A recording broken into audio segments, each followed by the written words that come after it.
Sa loob ng mahabang panahon, kilala ang Sweden sa pag-iwas sa digmaan. Hindi ito sumali sa dalawang World War. Sa gitna ng Cold War, habang nahahati ang mundo sa dalawang makapangyarihang kampo, ang United States at ang Soviet Union. Ang dating Russia, kasama ang mga kaalyado nito. Ang Sweden, walang imik, nanatiling neutral at maingat. Kahit pa malapit ito sa Soviet Union at direktang apektado sa anumang tensyon sa Europe. Pero ang katahimikang ito sa loob ng mahabang panahon, unti-unti ring nagbago.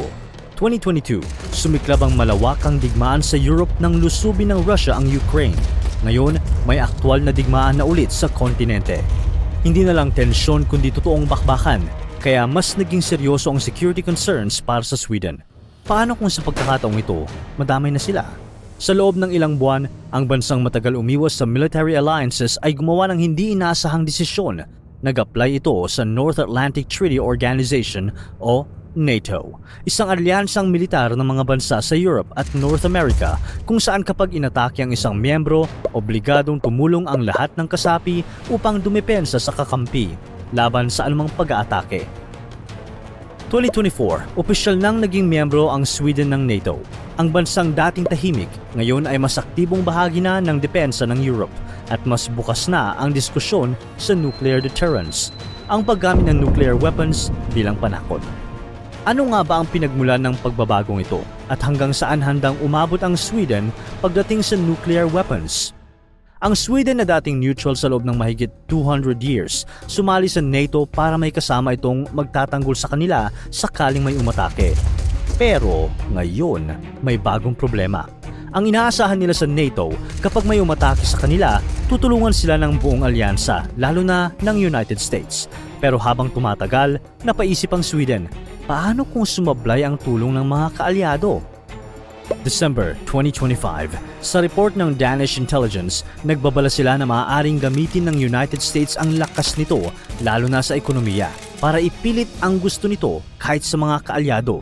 Pagdating ng January 2026, tila ba nagkatotoo ang babalang ito? Nagkaroon ng tensyon sa pagitan ng US at Denmark tungkol sa Greenland, isang teritoryo ng Denmark na interesado ang US para sa strategic at military reasons. Bilang pag-pressure, nagbanta ang US ng tariffs, ang dagdag buwis sa mga imported na produkto laban sa ilang bansa sa Europe, kabilang ang Sweden na sumuporta sa Denmark. Para sa mga bansang Nordic, malinaw ang ibig sabihin nito. Kahit magkakaalyado, pwede magkaroon ng pressure at hindi laging pareho ang interes ng bawat bansa. Kasabay nito, sinabi rin ng US sa Europe na kailangan na nilang akuin ang mas malaking bahagi ng sariling depensa pagsapit ng 2027. Ibig sabihin, mas kailangan ng Europe na umasa sa sarili nitong kakayahan at hindi na pwedeng umasa lang sa Amerika para sa kanilang proteksyon.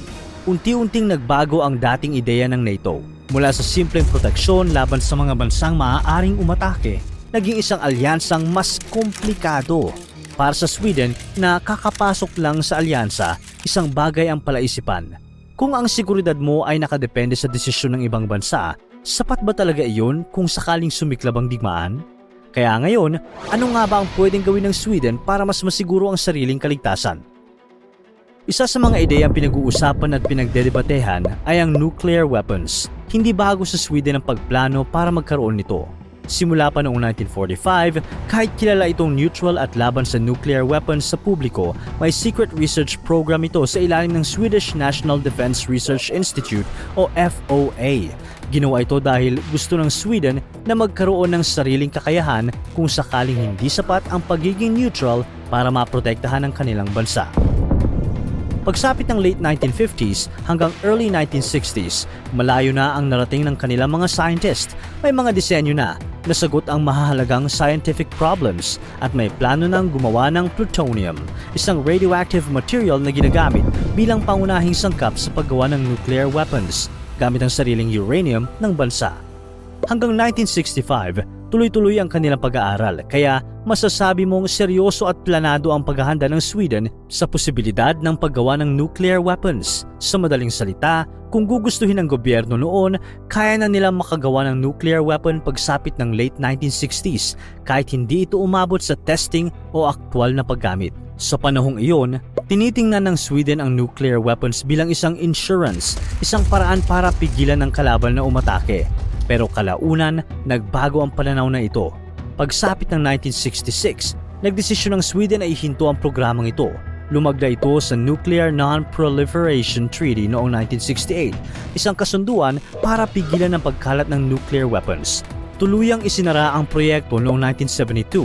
Ngayon, may kaalaman pa rin ang Sweden sa nuclear technology dahil sa kanilang mga nuclear power plants. Ibig sabihin, may expertise sila sa nuclear physics at sa paghawak ng radioactive materials. May advanced military technology rin sila, lalo na sa submarines. Ang Gotland-class submarines ng Sweden ay kilala sa pagiging tahimik at matinik. Noong 2005 sa isang military exercise, parang simulation ng totoong laban, paulit-ulit na na-target ng Swedish submarine ang USS Ronald Reagan, isang napakalaking aircraft carrier ng US na parang lumulutang na airbase sa dagat. Ibig sabihin, dahil napakahirap itong matukoy, nakakaatake ito ng hindi agad napapansin, kahit laban sa isa sa pinakamahigpit na binabantayang barko sa mundo. Dahil dito, pansamantalang hiniram ng US Navy ang isang Swedish submarine para pag-aralan kung paano ito matutukoy at malalabanan. Mahalaga ito sa nuclear deterrence, hindi sapat na may armas ka lang. Kailangan alam ng kalaban na kahit mauna siyang umatake, may kakayahan ka pa rin gumanti. Ito ang tinatawag na second strike capability. Halimbawa, kung ang Sweden ay may submarines na mahirap makita, pwede silang manatiling ligtas kahit may unang pag-atake sa kanilang bansa. Kung ang mga submarines na ito ay may dalang nuclear weapons, pwede pa rin gumanti ang Sweden, kaya magdadalawang isip ang kalaban bago umatake. Kaya kahit matagal nang isinara ng Sweden ang kanilang nuclear weapons program, sa ngayon may mga panawagan at diskusyon na muling pag-usapan ito dahil sa nagbabagong sitwasyon sa Europe at sa mga pagdududa sa pinangakong proteksyon ng mga kaalyansa. Kaya ang tanong ngayon, kung nagawa na ito ng Sweden noon, kaya ba nila itong gawin ulit ngayon? Habang tumitindi ang mga pagbabago sa Europe, hindi lang Sweden ang nagpaplanong gawin to. Sa buong kontinente, mas pinapalakas ng mga bansa ang kanilang depensa. Noong 2025, may mga commitment ang NATO countries na dagdagan ang defense spending sa military para mas mapalakas ang kanilang seguridad.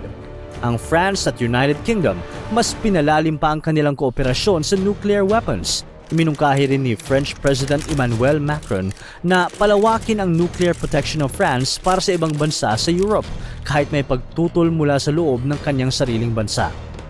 Sa Poland, mas direkta ang usapan. Hiniling ni President Andrzej Duda na maglagay ng US nuclear weapons sa kanilang bansa, mga bombang pag-aari ng Amerika na nakabase sa Poland.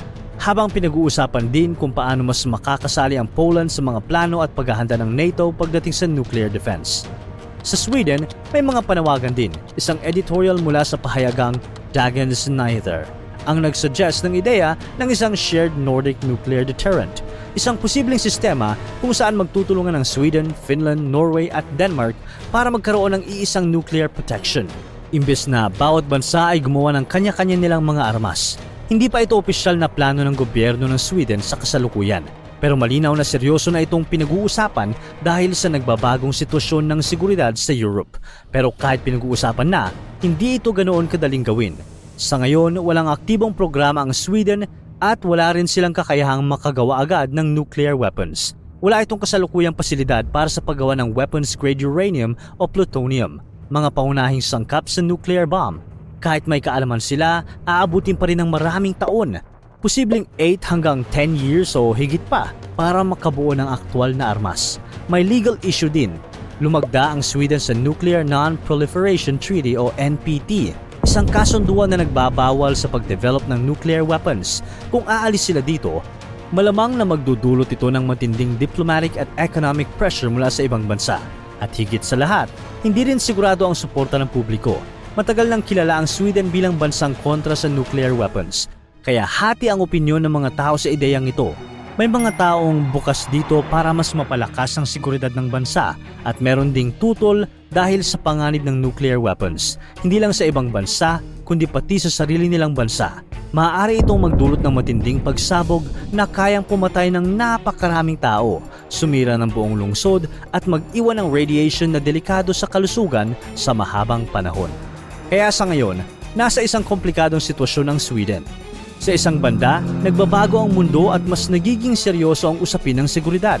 Kaya may mga bansang naghahanap ng mas matibay na paraan para maprotektahan, kabilang ang usapin ng nuclear weapons. Sa kabila naman nito, hindi ito basta-basta. Mahal, may legal na hadlang, at taliwas sa matagal nilang paninindigan ang paggawa ng ganitong klasing armas. Kaya ang tunay na tanong ngayon ay hindi lang kung kaya nila, kundi kung handa ba silang gawin ito.